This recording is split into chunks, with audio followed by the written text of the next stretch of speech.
কালী পুজো special collection সিরিজে আজকে তোমাদেরকে দেখাবো দামে কম মানে ভালো একটা কালেকশন।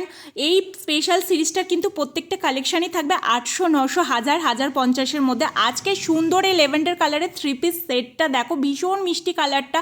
গলার ওয়ার্কটা দেখো, সিলভার জরি ওয়ার্ক চলে যাচ্ছে, তার সাথে কিন্তু ছোট ছোট সিকোয়েন্সের ওয়ার্ক চলে যাচ্ছে। নিচের কাটিংটা দেখো, গোল গোল কাটে চলে যাচ্ছে, আর তার সাথে কিন্তু হাতার মধ্যেও সুন্দর কাজ করা রয়েছে। ভীষণ সুন্দর মিষ্টি কালারের 3 পিস সেটটা। প্যান্ট যাচ্ছে, প্যান্টের নিচেতেও কিন্তু সুন্দর কাজ আছে, তার সাথে যাচ্ছে একটা সুন্দর লেভেন্ডার কালারের দোপাট্টাটার মধ্যেও কিন্তু ছোট ছোট সিকোয়েন্সের আর জরির কাজ করা রয়েছে। সুন্দর এই 3 পিস সেটটার প্রাইস রয়েছে 795। All over India pre shipping. Screenshot নিয়ে বুকিং করো 6291963004 নাম্বারে। আর অবশ্যই কমেন্ট করে জানাবে কালেকশনগুলো তোমাদের কেমন লাগছে। যদি ফেসবুক পেজ থেকে দেখে থাকো, আরও নতুন নতুন কালেকশন দেখার জন্য কিন্তু আমার পেজটা ফলো করে দিয়েছো, আর ইউটিউব থেকে দেখে থাকলে সাবস্ক্রাইব করে দিয়েছো। আরও একটা কালারে কিন্তু অ্যাভেলেবেল রয়েছে, স্কাই কালার। আর এম এল এক্সেল সাইজে তোমরা অ্যাভেলেবেল পেয়ে যাবে।